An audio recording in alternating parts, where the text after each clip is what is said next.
Magandang araw mga kaibigan. Bigyan natin ng reaction opinion itong post Arclight News. Pahayag ito ni na Senator Lacson at Senator Marcoleta. Nagkatunggali na naman ang kanilang pananaw. So mainit na bangayan ng mga chairman ng Blue Ribbon Committee. Okay, nasa na yun? So ito, Marcoleta to Lacson. Taong bayan o mga pinagtatakpan mo? Iginiit ni Senator Rodante Marcoleta na hindi dapat baliwalain ng Senate Blue Ribbon Committee ang paglantad ng 18 kataong nagpakilalang dating miyembro ng Philippine Marines at nananawagan siya sa masusing pagtalakay sa kanilang mga ibinunyag. Sa programang Saganang Mamamayan ng Net25, kinwestiyon ng senador ang direksyon ng kasalukuyang investigasyon at binigyan diin na mahalagang suriin ang mga lumitaw na ebidensya sa halip na umano'y maisantabi ang mga ito upang matiyak ang transparency at pananagutan. Ito yung mga pahayag. Unang nagsalita si Senator Lacson. Sabi niya, the timing, ICC confirmation of charges at EDSA 40th anniversary. So sa akin, mukhang mayroong political color, mukhang may destabilization na aspect. Makita nyo, may conclusion na sa kanyang mind. Siya ang chairman Kung sabal, hindi siya member ng Blue Ribbon. Minority siya, wala. Okay to. Sampar, parang Lito Lapid lang siya na senador. Okay yan. May opinion. Kailan? Chairman ka ng committee na mag-iimbestiga sa mga alleged katiwalian at ang sinasabi ng 18 ex-Marines katiwalian tapos meron ka na kaagad conclusion sa mind mo. Anong klaseng chairman ka?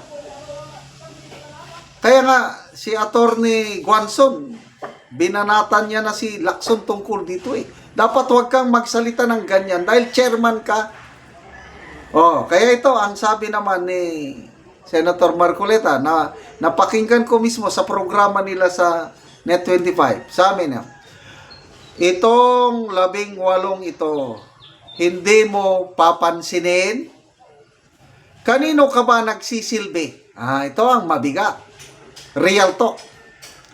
Kanino ka ba nagsisilbi? Sa taong bayan o yung pinipilit mong pagtakpan?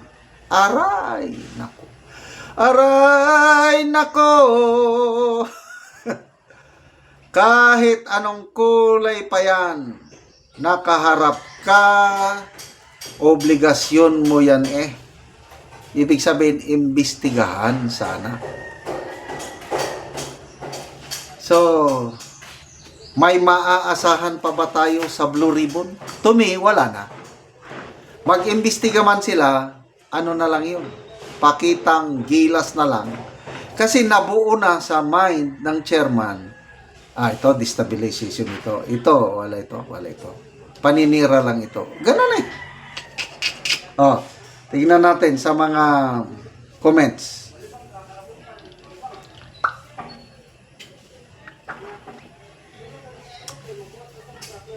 Marisa Sarmen, it should be Pinky out, Marcoleta in. Correct. Kaya lang, tingnan natin. Baka bigla ang makuditan na naman sila Angelo Magno, mas maganda isa lang sa Blue Ribbon Committee yan para malaman kung totoo hindi ang pinagsasabi nila. Yun nga ang maganda kung may hearing. Example, si Gutesa. Mabuti nga na lang at naisingit ni Senator Marcoleta, surprise witness. Sige, pakinggan natin yun. Nagsalita. Matindi ang revelasyon. Wala siyang mga picture whatsoever. Salita lang niya.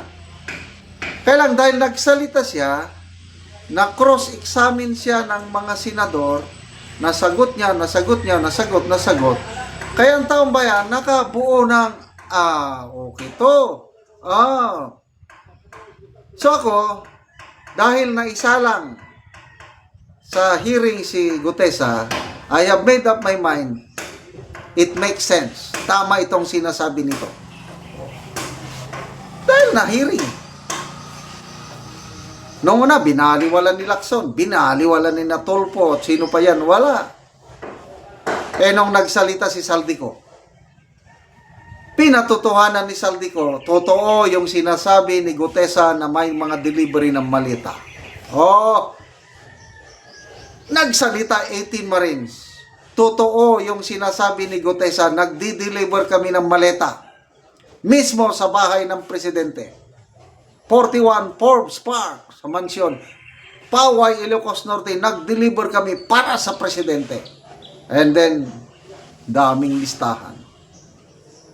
Sandro Marcos, Martin Romualdez, pati media, pati Trillanes, pati Soto, with pictures, with videos,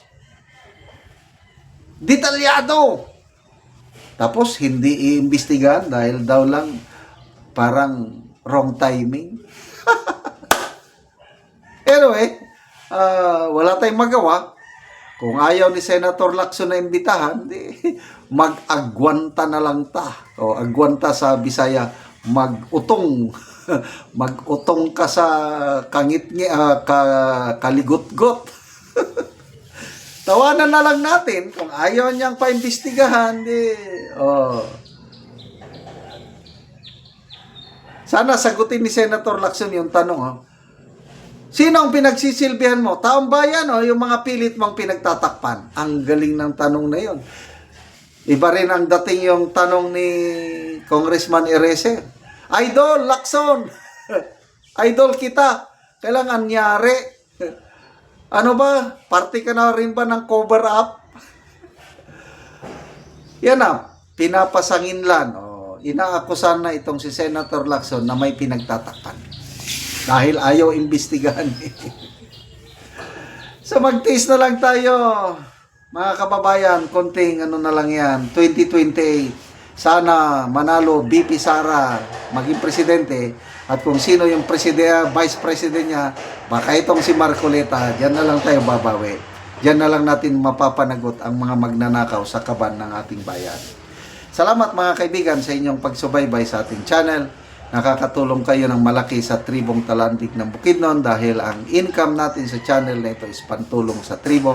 Namimigay tayo ng libreng yero at pako para makapagpatayo sila ng mas maayos na tirahan. Panoorin nyo ang video na ito. So, mag-autopsy ang si Ambalay. So, ipanglakaan na yero.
Karon naman nagyod og atops ang call, so nindot na gid kayo kay nahuman na gyud o katop ang iyang balay. Salamat sa tao nga nag-sponsor nga gitahasan sa atong labaw makagahom ng Ginoo nga dahil ko tuluan na may karong panungkato. Oh, so maayo na gid imong atop call. So dili na gid katuluan. Daghang pang mga katuigan nga imong mabutan para sa dangdum sa hinabang. Hinaot ko, sir, nga daghang pang may imong mahinabangan sa sambang kanako at sa Ginoo. O sige ko, salamat po.